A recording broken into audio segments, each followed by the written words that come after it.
అందరికీ నమస్కారం. ఈరోజు మీ అందరికీ నేను వినిపించబోయే కథ వలపు తీపి. రచయిత ఎన్ శివనాగేశ్వరరావు గారు. ఇక కథలోకి వెళితే, వెళ్ళొస్తానండి, పెళ్ళి చూసుకొని 2 రోజుల్లో వచ్చేస్తాను అంది పల్లవి. నీవు ఉండని ఈ 2 రోజులు నాకు 2 యుగాలే అన్నాడు కార్తీక్ దిగులుగా. అతని కళ్ళల్లోని విషాదం మోతాదు మించి ఉండడం గమనించిన పల్లవి, ఇదంతా నిజంగా నేను వెళ్తున్నాను అన్న దిగులేనా అంది. కార్తీక్ ముఖం కోపంగా పెట్టి, నా ప్రేమను శంకిస్తున్నావా అన్నాడు. పల్లవి నవ్వేసి, క్షమించండి మహాప్రభు, మీ మీద, మీ ప్రేమ మీద నాకు చాలా నమ్మకం ఉంది, వెళ్ళొస్తాను అంది. బస్ కదిలింది. కార్తీక్ ఆమె చెయ్యి పట్టుకొని నొక్కాడు. ఆమె నవ్వుతూ చేయి ఊపింది. బస్సు కనుమరుగయ్యేంత వరకు కార్తీక్ అక్కడే నిలబడ్డాడు. అతని మనసు చాలా హుషారుగా ఉంది. సన్నగా ఈల వేశాడు. బస్టాండు నుంచి బయటకు వచ్చి టీ పార్లర్కు వెళ్ళి స్పెషల్ టీ తాగాడు. క్లాసిక్ సిగరెట్ ప్యాకెట్ తీసుకొని ఒక సిగరెట్ వెలిగించి గుండెల నిండా పొగ పీల్చాడు. అతనికి గాలిలో తేలిపోతున్నట్లు అనిపించింది. టైం చూశాడు. 4 అయ్యింది. నవంబర్ నెల. చలిగాలి ప్రవేశిస్తున్న రోజులు. చిరుగాలి మేను తాకి అదో రకం అనుభూతిని కలిగిస్తున్నది. కార్తీక్కి ప్రణీత జ్ఞాపకానికి వచ్చింది. అతని మనసు పరవశించింది. ప్రణీత వచ్చే ట్రైన్ 6:30కు. అప్పటి వరకు ఏం చేయాలో పాలుపోలేదు. ఇంటికి వెళ్ళాలనిపించలేదు. స్కూటర్ మీద పార్కుకి వెళ్ళాడు. అందమైన పూల మొక్కల మధ్య కూర్చొని ప్రణీత గురించి ఆలోచించసాగాడు. కార్తీక్ ఇంతకుముందు విజయవాడ ఇన్కమ్ ట్యాక్స్ ఆఫీస్లో పనిచేసేవాడు. ప్రణీత కూడా అదే ఆఫీస్లో స్టెనోగా వర్క్ చేసేది. పరిచయం ప్రణయానికి దారి తీసింది. అయితే ఇద్దరూ జాలీ టైఫే కాబట్టి పెళ్లి చేసుకోవాలన్న ఆలోచన చేయలేదు. కార్తీక్కి వైజాగ్ ట్రాన్స్ఫర్ అయ్యింది. ఆ తర్వాత పల్లవితో పెళ్ళైపోయింది. పెళ్లికి ప్రణీత కూడా వచ్చి ఖరీదైన గిఫ్టు ఇచ్చింది. కార్తీక్ పల్లవిల పెళ్ళై 6 నెలలయ్యింది. రోజులు ఆనందమయంగా గడవసాగాయి. పల్లవి మంచి అమ్మాయి. భర్త అంటే ప్రేమ, పెద్దలంటే గౌరవం ఉన్నాయి. అటువంటి మంచి భార్య దొరకడం తన అదృష్టంగానే భావించాడు కార్తీక్. పల్లవి మితభాషిణి. ఆమె ప్రవర్తన ఎంతో హుందాగా ఉండేది. భార్యను చూస్తే కార్తీక్కి నిండుగా పారే నది తలుపుకొచ్చేది. తెలియకుండానే భార్యతో మన్ననగా ప్రవర్తించేవాడు. బయట అందరితో హుషారుగా ఉండే కార్తీక్ పల్లవి దగ్గర మాత్రం అంత జోరు చూపేవాడు కాడు. పల్లవి MA చేసింది. మంచి తెలివైనది. అందుకు కూడా కార్తీక్ భార్యను గౌరవించేవాడు. ప్రణీత పల్లవికి పూర్తి వ్యతిరేకి. వాగుడు ఎక్కువ, దూకుడు కూడా ఎక్కువ. గలగలా పారే సెలయేరులా ఉండేది. ఆమె దగ్గర కార్తీక్ మరింత రెచ్చిపోయేవాడు. ఇక ఆ ఇద్దరూ కలిశారంటే జోరు వానకు సుడిగాలి తోడైనట్టే. పెళ్ళయ్యాక కార్తీక్ ప్రణీతను కలవలేకపోయాడు. 4 రోజుల క్రితం ఆమె క్యాజువల్గా కార్తీక్కి ఫోన్ చేసింది. అప్పటికే పల్లవి పెళ్లి ప్రయాణం ఫిక్స్ అయ్యింది. కార్తీక్ దొరికిన ఛాన్సు వదలదలుచుకోలేదు. ప్రణీత ఏ రోజు ఏ ట్రైన్కి రావాలో చెప్పాడు. ప్రణీత కూడా సంతోషంగా ఒప్పుకుంది. కార్తీక్ వాచ్ చూశాడు. ప్రణీత ఆలోచనలతో తెలియకుండానే గంట గడిచిపోయింది. ప్రణీతతో గడపబోయే రాత్రి తలచుకుంటే గుండెలో గుబులు రేగింది. ఇంకా అక్కడ ఉండలేకపోయాడు. స్కూటర్ స్టార్ట్ చేసి రైల్వే స్టేషన్ చేరాడు. అక్కడ ప్లాట్ఫామ్ మీద కూర్చొని వచ్చిపోయే ట్రైన్స్ని చూడసాగాడు. సింహాద్రి ఎక్స్ప్రెస్ వస్తున్న అనౌన్స్మెంటు వినిపించింది. అది వింటుంటే ప్రణీత తన కౌగిలిలో ఉన్న ఫీలింగు కలిగింది.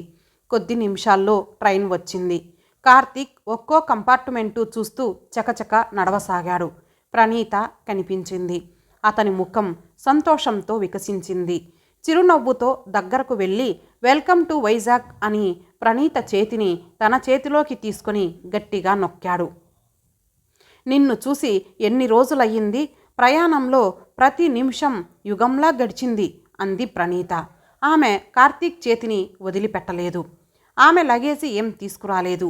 ఓ హ్యాండ్ బ్యాగ్ మాత్రం తెచ్చుకుంది. ఒకరి చేయి ఒకరు పట్టుకొని స్టేషన్ బయటకు వచ్చారు. కార్తీక్ స్కూటర్ స్టార్ట్ చేశాడు. ఆమె స్కూటర్ వెనకాల సీట్లో అతనికి ఆనుకొని కూర్చుంది. ఆమె స్పర్శ అతనికి గొప్ప థ్రిల్ ఇచ్చింది. అందుకోబోయే ఆనందం తలచుకుంటే మరింత హుషారు వచ్చింది. స్కూటర్ జోరుగా డ్రైవ్ చేయసాగాడు. ప్రణీత కార్తీక్ నడుం మీద చెయ్యి వేసి, ఏమంటున్నది పార్ట్నర్ అంది పల్లవిని ఉద్దేశించి. షీ ఈజ్ వెరీ నైస్ అన్నాడు కార్తీక్ మనస్ఫూర్తిగా. అతని నడుం మీద ప్రణీత చెయ్యి బిగి సడలింది. అది గమనించిన కార్తీక్కి జరిగిన పొరపాటు తెలిసింది. నీవు నాకో సాయం చేయాలి అన్నాడు. ఏమిటో అది అంది నిష్ఠూరంగా ప్రణీత. మరేం లేదు, నిన్ను మరచిపోవడానికి మంచి ఉపాయం చెప్పు. ఎంత ప్రయత్నించినా నా వల్ల కాలేదు అన్నాడు. ఆమెలో మరలా హుషారు వచ్చింది. అతని నడుం చుట్టూ చెయ్యి మరింత బిగించి, ఇంటికి పదా చెప్తాను అంది. మనం ఏం మాట్లాడుకోవాలన్నా ఇప్పుడే మాట్లాడుకోవాలి, ఇంటికి వెళ్ళాక వ్యవధి ఉండదు అన్నాడు. అబ్బాయి గారు చాలా హుషారుగా ఉన్నారు అంది ప్రణీత. మరి 6 నెలల విరహం కదా అన్నాడు కార్తీక్. విరహం ఎందుకు, మీ ఆవిడ ఉందిగా అంది కాస్తంత ఉడుకుమోత్తనంతో. తను మెత్తని గులాబ్ జామ్ లాంటిది, నువ్వు కరకరలాడే సోంపాపిడి లాంటి దానివి, నీ రుచే నాకు ఇష్టం అన్నాడు. ఆ మాటలకు ప్రణీత పూర్తిగా సంతృప్తి చెందింది. కార్తీక్ ఉండే కాలనీ వచ్చింది. అతను రాజమార్గాన కాకుండా గతుకుల మార్గం వైపు స్కూటర్ తిప్పాడు. ఆ త్రోవ సరాసరి అతనుండే ఇల్లు చేరుస్తుంది. అటుగా వెళ్తే ఎవరు వారిని చూసే అవకాశం ఉండదు. అందుకే కార్తీక్ ఆ రూటు ఎంపిక చేశాడు. స్కూటర్ ఇంటి ముందు పార్కు చేసి అటూ ఇటూ చూశాడు.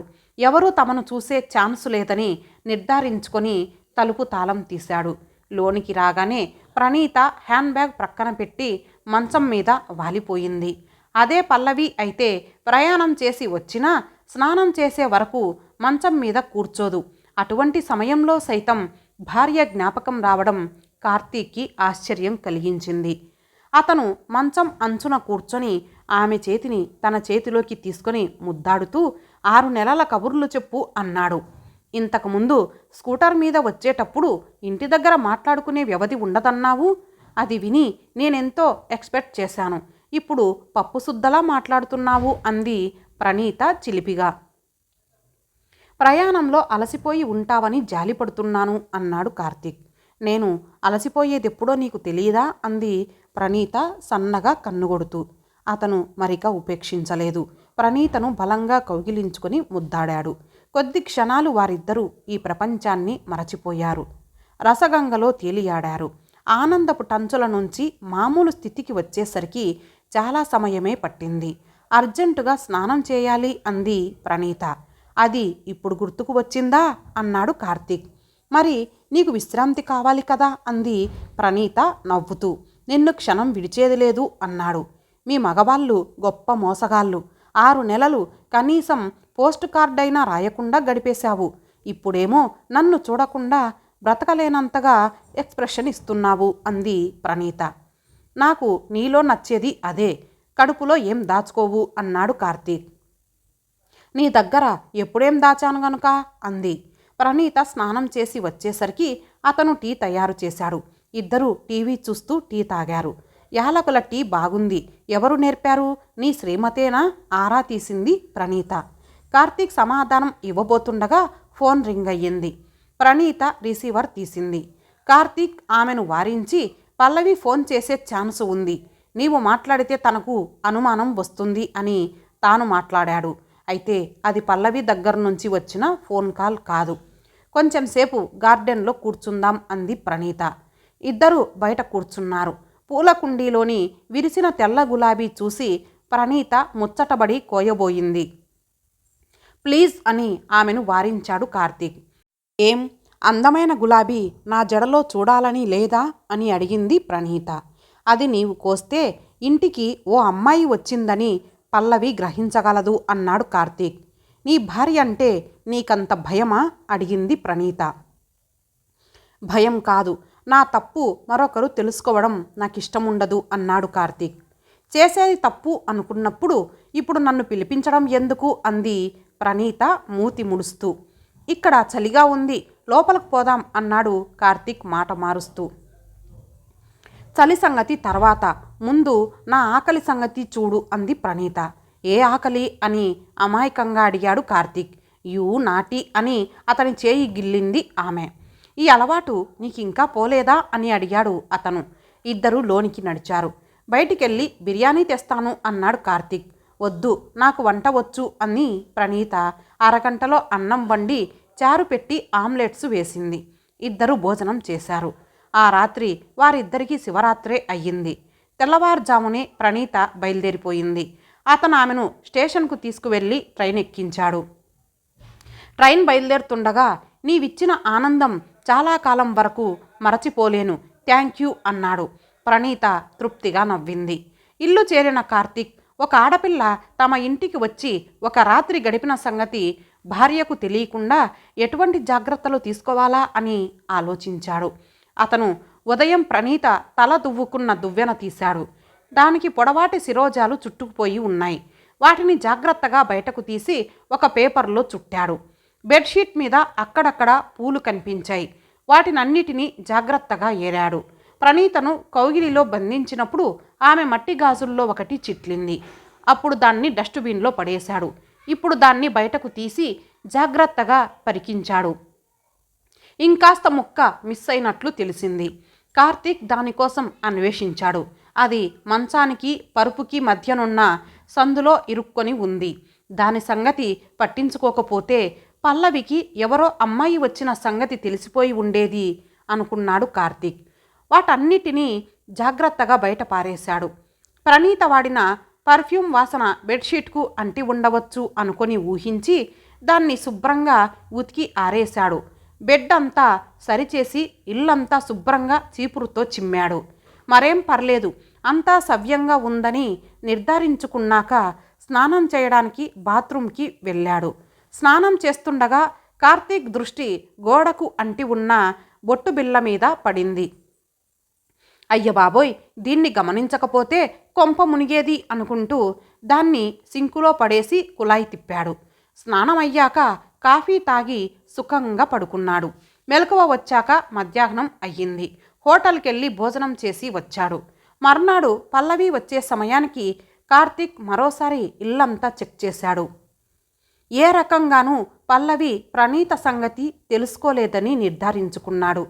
పల్లవి వంటి తెలివైన దాన్ని ఏమార్చగలుగుతున్నందుకు అతను గర్వంగా ఫీల్ అయ్యాడు.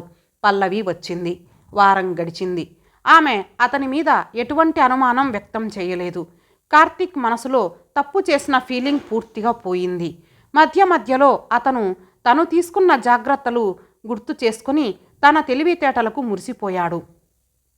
ఒక రోజున పల్లవి, నీవు పెళ్ళికి వెళ్ళిన 2 రోజులు నీ మీద విరహంతో ఎంత వేగిపోయానో అన్నాడు కార్తీక్.